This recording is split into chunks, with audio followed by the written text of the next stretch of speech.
Power sharing ಬಗ್ಗೆ ನೀವು ಹೇಳ್ತೀರಿ ಹೈಕಮಾಂಡ್ ಅಂತ, ಬಟ್ ನಿಮ್ಮ ಕ್ಯಾಬಿನೆಟ್ ಅಲ್ಲಿ ಇರುವವರು ಪರಮೇಶ್ವರ್ ಆಗ್ಬೋದು, ಮುನಿಯಪ್ಪ ಆಗ್ಬೋದು, DKಶಿ ಆಗ್ಬೋದು, ಈ ತರದ ಟಾಕ್ಗಳು ಯಾಕೆ ಅಂತ ನೀವೇ ಹೇಳಿದ್ಮೇಲೆ ಏನಂತ ಪರಮೇಶ್ವರ್ ಅವರು ಹೇಳ್ತಾರೆ DKಶಿ ಸ್ಟ್ರಾಂಗ್ ಇದ್ದಾರೆ ಅಂತ, KH ಮುನಿಯಪ್ಪ ಹೇಳ್ತಾರೆ ನಾನು ಸ್ಪರ್ಧೆಯಲ್ಲಿದ್ದೇನೆ ಅಂತ, ಪರಮೇಶ್ವರ್ ಅವರು ಹೇಳ್ತಾರೆ ಮುನಿಯಪ್ಪ ಈಗ ಪ್ರಜಾಪ್ರಭುತ್ವದಲ್ಲಿ ಸ್ಪರ್ಧೆಯಲ್ಲಿ ಇರೋರಿಗೆ ನಾವು ತಪ್ಸಕ್ಕಾಗೋದಿಲ್ಲ, ಸ್ಪರ್ಧೆಯಲ್ಲಿ ಇರಬೇಡಿ ಅಂತೂ ಹೇಳೋಕ್ಕಾಗಲ್ಲ.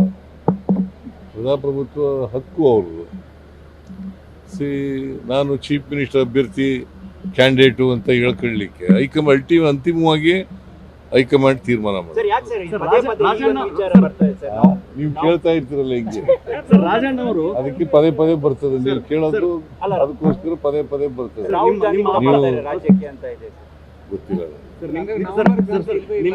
ನಿಮ್ಮ ಬಹಳ ಆಪ್ತ ರಾಜಣ್ಣ ಅವರು 5 ವರ್ಷ ನೀವೇ ಆಗ್ಬೇಕು ಅಂತ ಹೇಳ್ತಾರೆ. ಅದು ಅವರ ಸ್ವಂತ ಅಭಿಪ್ರಾಯ. ಸರ್ ನೀವೇ 5 ವರ್ಷ ನಾವೇ ಮುಖ್ಯಮಂತ್ರಿ ಸರ್. ಹೈಕಮಾಂಡ್ ತೀರ್ಮಾನ ಮಾಡಿದ್ರೆ ಹೈಕಮಾಂಡ್ ತೀರ್ಮಾನ ಮಾಡಿದ್ರೆ